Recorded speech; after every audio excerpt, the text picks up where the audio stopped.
Time for you to read the instructions and questions, and you will have a chance to check your work. All the recordings will be played once only. The test is in 4 sections. Write all of your answers in the listening question booklet. At the end of the real test, you will be given 10 minutes to transfer your answers to an answer sheet. Now turn to Section 1. Section 1. You are going to hear a conversation between Angela and Mr. Ray. Angela is applying to join the library. First, you have some time to look at questions 1 to 5.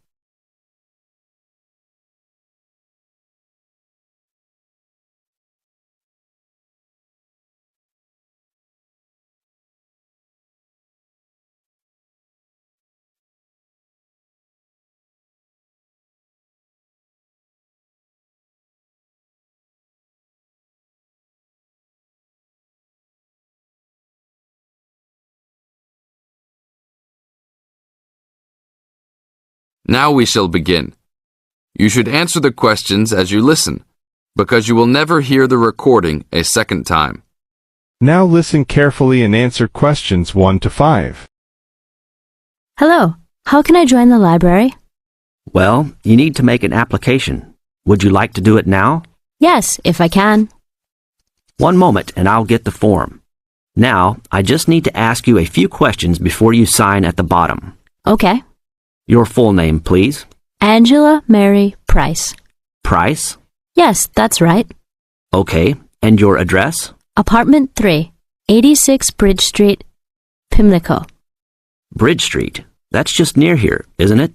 Yes, not very far. Good. So the postcode must be 2065, right? Yes, that's right. Now, your telephone number. I need both home and work if you have them. My home number is 8763-5142, and work is 8456-1307. Do you need anything else like ID or something? Yes, your driver's license will do, if you have one. Right. It's easy to remember. I know it by heart. 4040AC. I'm afraid I'll also need to see it. Okay, here it is. Thanks. And your date of birth, please? 24 March 1981. Okay, thanks. That's the most important part completed. But if you don't mind, I'd also like to ask you a few questions for a survey we're conducting. Yes, that's okay. Now you have some time to read questions 6 to 10.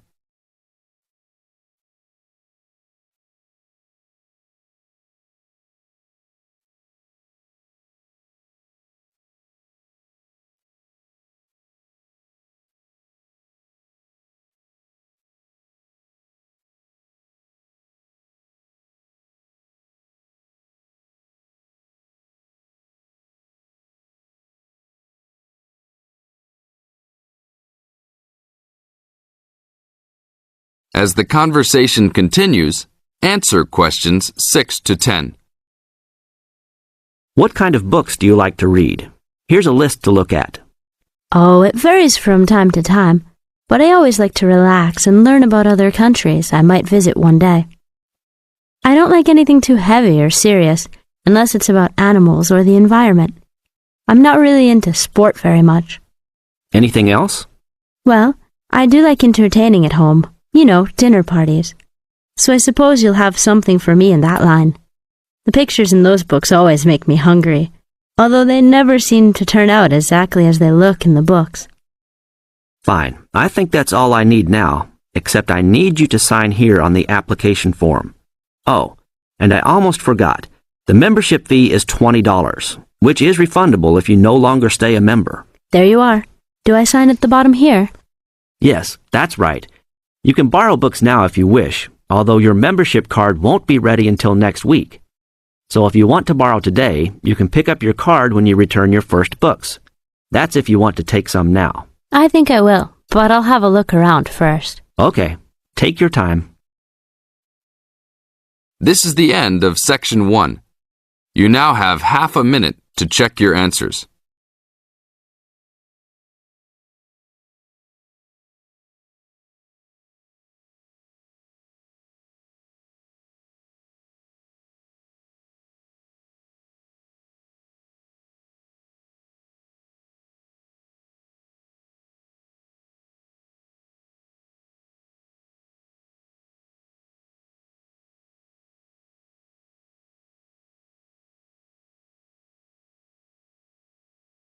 Now turn to Section 2. Section 2. You are going to hear a guide named Matt who is introducing their trip in Wildlife Haven. Now you have some time to look at questions 11 to 15.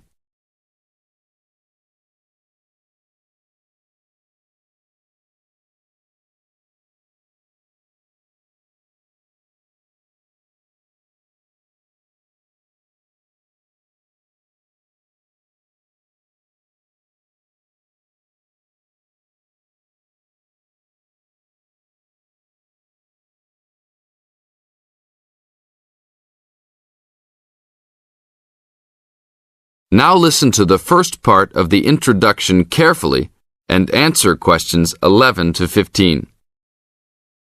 Well, good morning, everybody. My name's Matt, and I'm one of the 3 guides here at Wildlife Haven. Our job is to make sure that you all have a great time here with us and go home feeling happy and relaxed. As you can see, we're away from the city in a remote area between a national park and the sea. To encourage you to relax, there are no radios or TVs, and the only phones and newspapers are in the office. So, if peace and quiet is what you've come for, this is the place to be. From your cabin on the hill, you'll find you have the national park behind you, and you can look out from the sea from your front balcony. Your luggage will be unloaded from the bus and taken to your rooms in a few minutes.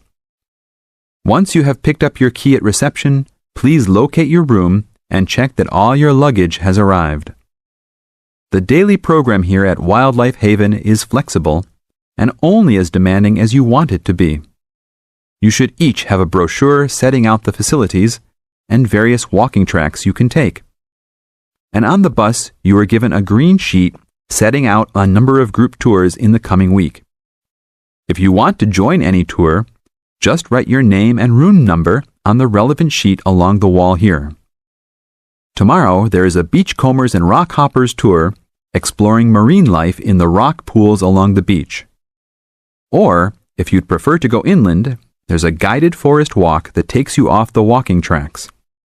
If you want to catch some lunch, you could join the beach fishing expedition. And at night, you'll see there is a moonlight forest walk that leaves each night at 7 p.m. So there is plenty to choose from at Wildlife Haven, and of course, that includes just sitting on your balcony watching the waves roll in. But I would recommend my favorite tour, the Waterfall Walk. This departs at sundown each day and also provides the opportunity to have a moonlight swim. Now you have some time to look at questions 16 to 20.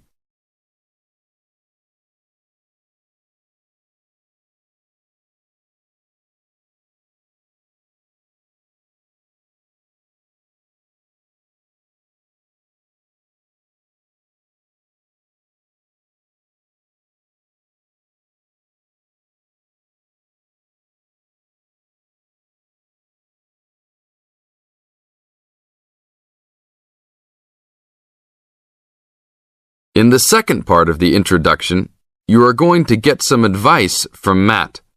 Listen carefully and answer questions 16 to 20. You've chosen to visit us in January, which is one of our hotter months. And although you may be tempted to wear a minimum of clothing, you should always take precautions against injury, particularly in the national park. This includes sensible footwear. You'd be surprised how many of our guests ignore this advice and end up being sorry. And socks are a good idea too. And even though you might be under trees a lot of the time, it's a good idea to wear a hat in this hot climate. There's no need to be too concerned about walking in the national park, provided you use common sense. It's true that there are poisonous spiders in the park, but they are really more frightened of you than you are likely to be of them.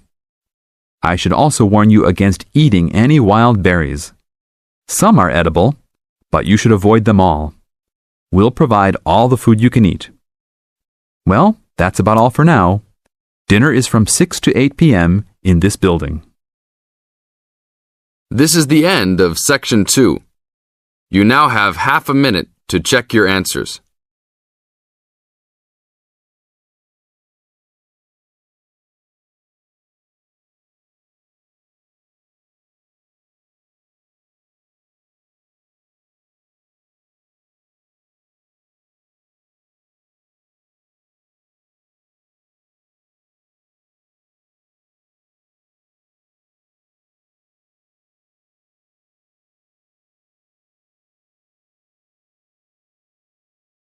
Now turn to Section 3. Section 3. In this section, you are going to hear a conversation between Anne and Marcia. In the first part of this conversation, they are talking about the commands of training dogs. First, look at questions 21 to 25. Note the examples which have been done for you.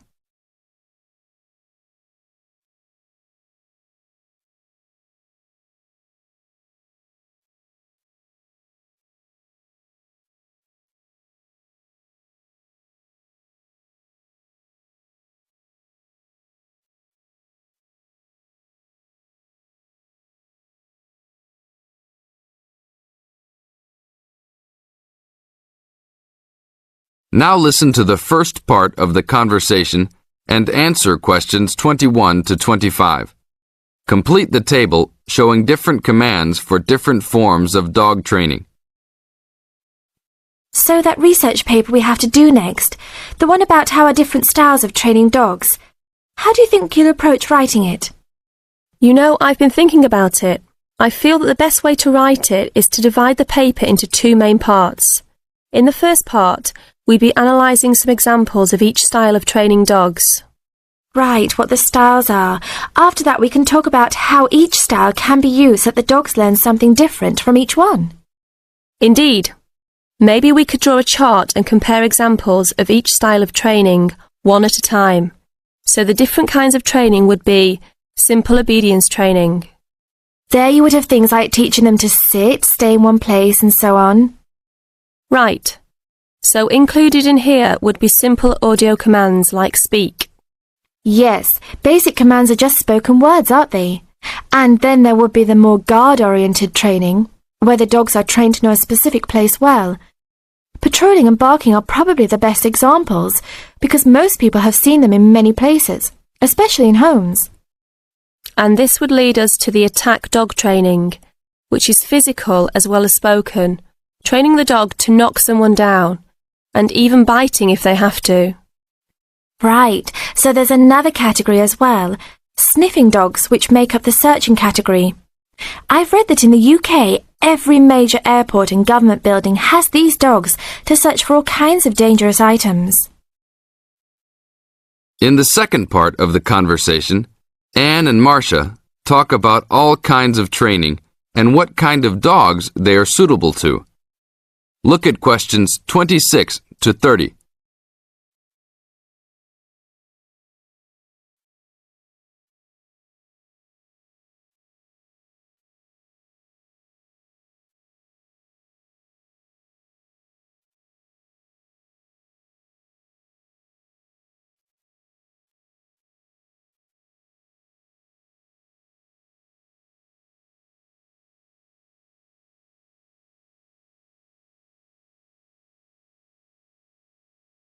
Listen carefully and answer questions 26 to 30. I can believe that. Well, we have a good list to build on. We're finally getting started now, so let's try to figure out when each type of dog training should be used. I guess we can start by trying to figure out the best situation for each type of dog training. What do you mean?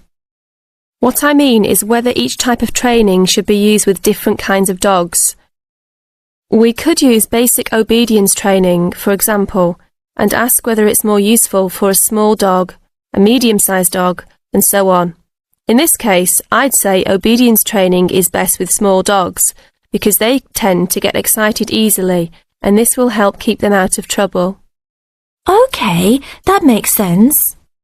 Then let's look at physical training. Even though some people think it's ideal for every breed of dog, I think it's better suited to the larger kinds. Small dogs usually just aren't smart enough to understand the physical commands, and they can even get hurt from them. The specialised sniffing training is the same.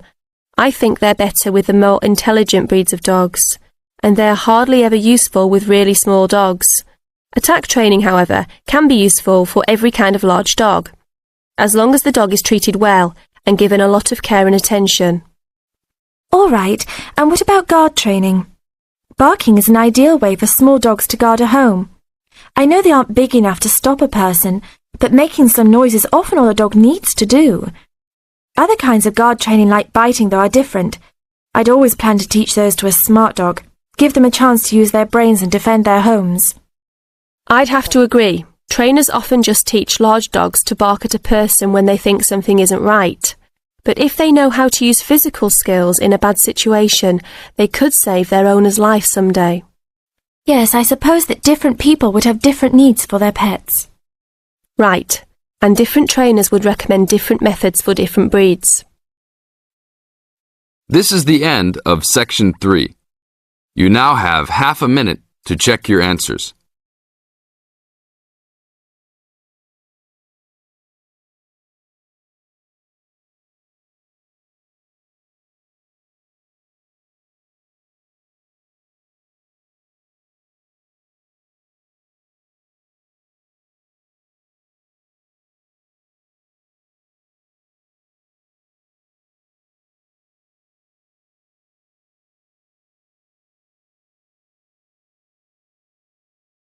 Now turn to Section 4.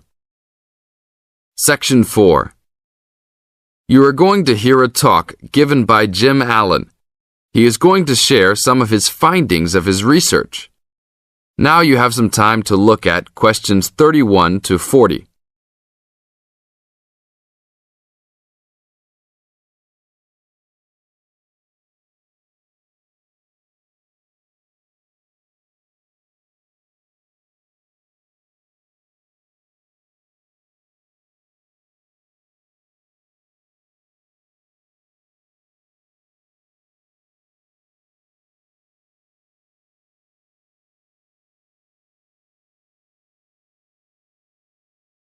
Now, listen carefully and answer questions 31 to 40.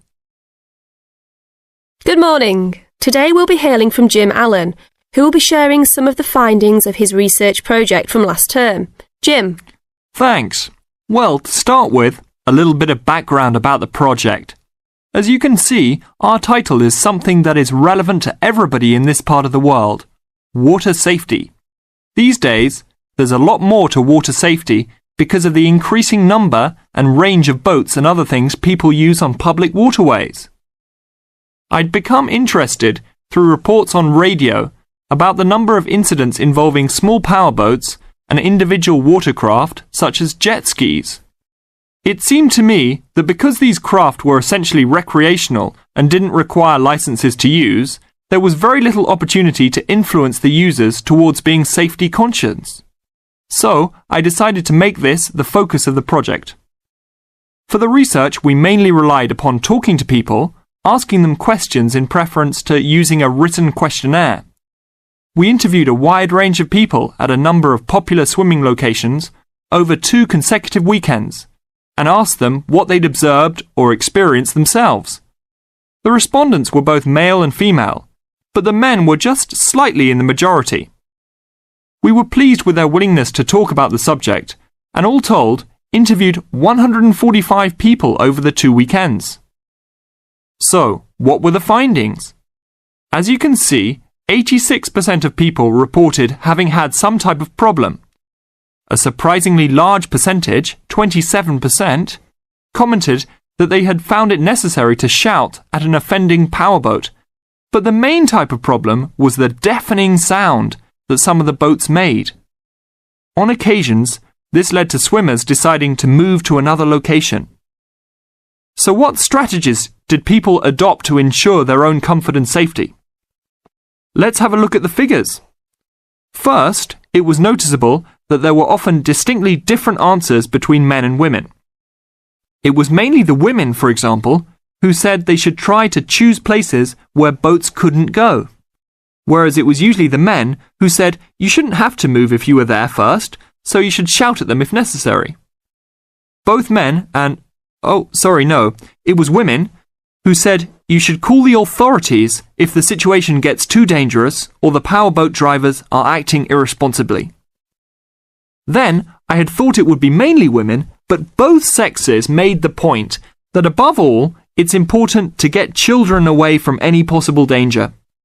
Men were very aware that jet skis could be unpredictable in inexperienced hands. They also made the point that it's much safer to have your car nearby and clearly visible to any watercraft if you're swimming in a relatively remote spot. Finally, wearing visible clothing, men didn't think it was quite as important as women, but both gave it a high safety rating. When we asked them what they thought the government should do to help solve the problem, This is the end of section 4. You now have half a minute to check your answers.